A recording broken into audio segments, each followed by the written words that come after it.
I'm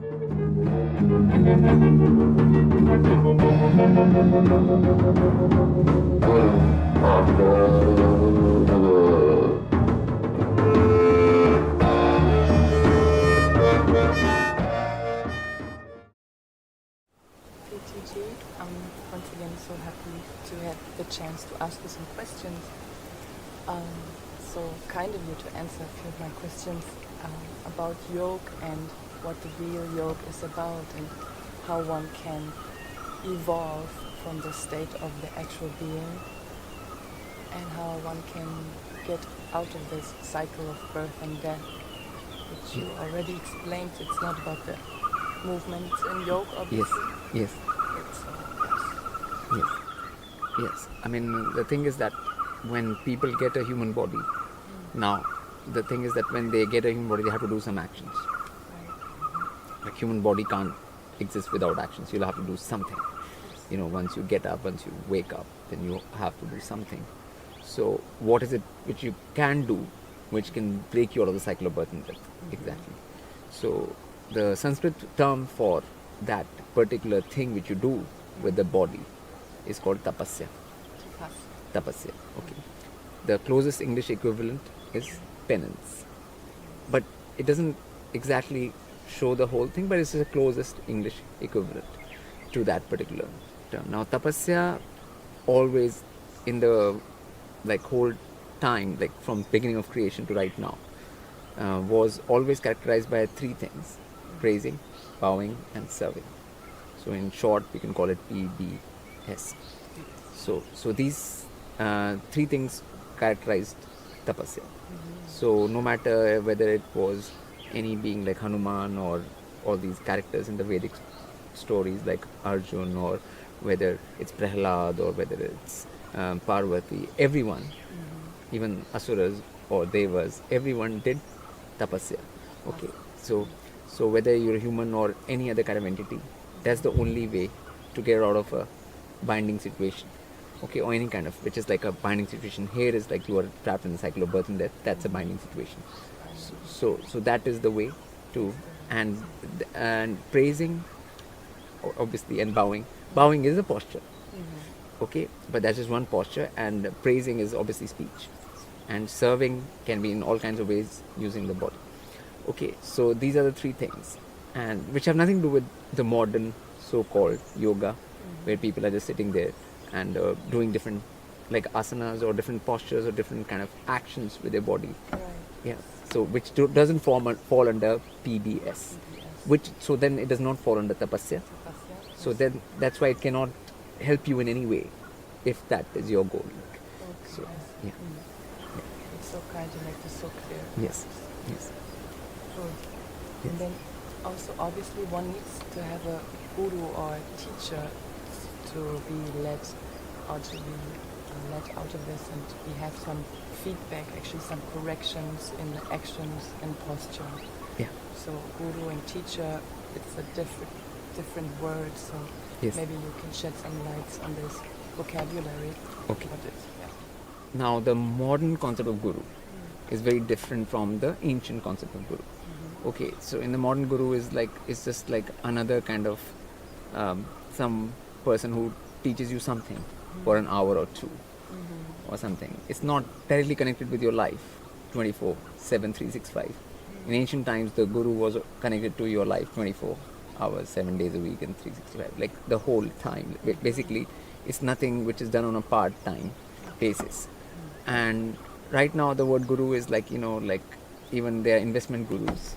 Okay, there are different kind of gurus, like anybody who teaches any kind of thing in this world is called a guru now. But guru is not that light a term.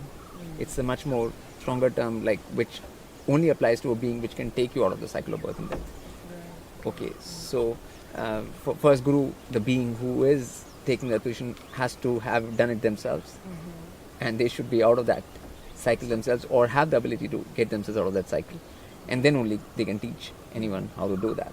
Okay, so like in ancient time rishis, who were the gurus, they had the power to, they were not stuck in the cycle of birth and death.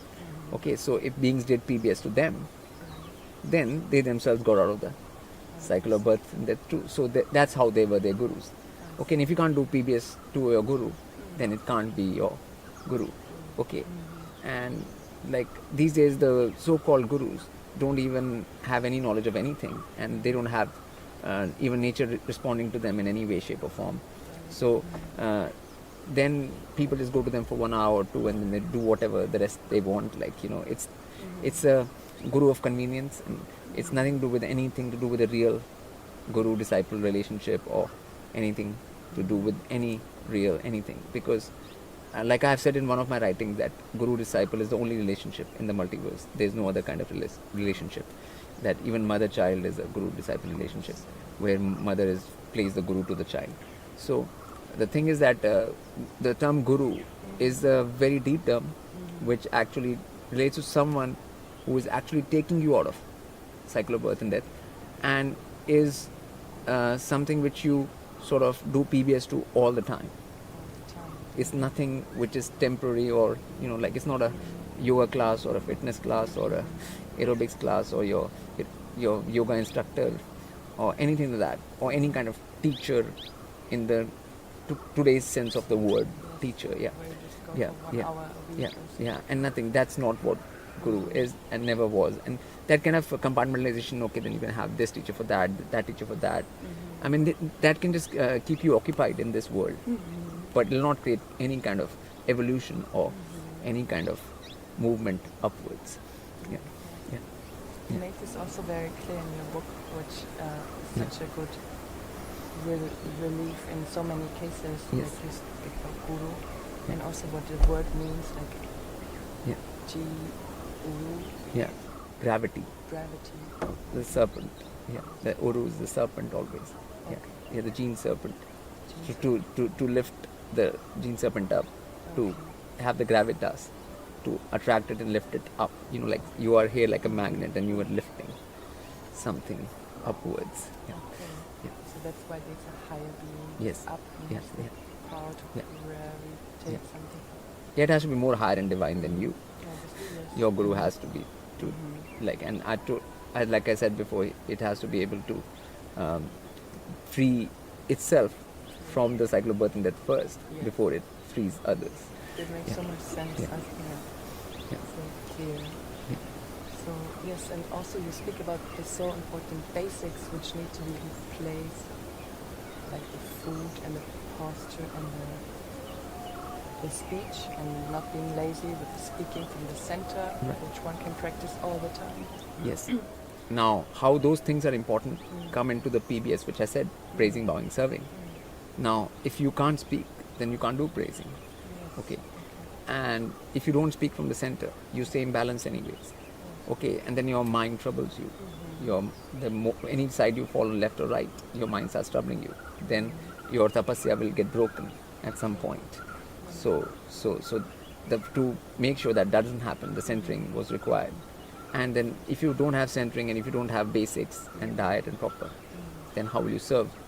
You'll mostly be sick. Now, it's very hard for a sick person to serve. Sick person is like asking for service itself, mostly, like rather than being in a position to serve. Like, okay, so I mean, the beings which are serving is like Hanuman and Arjun. They are not sick first. Like so to have like your maintenance of your tool, which is your body, it's like a very basic, normal, natural thing to take care of that tool in a way where you are not sick, and then you're centered. Your mind is not bothering you, and then you can do PBS. Because PBS is the final goal of all those practices. Your fitness, physical fitness, is there for doing that. Tapasya. It's not like if you get a physical fitness and if you don't do PBS, then that is of no use either. Again, you bring it very well together. Yeah. Things into perspective.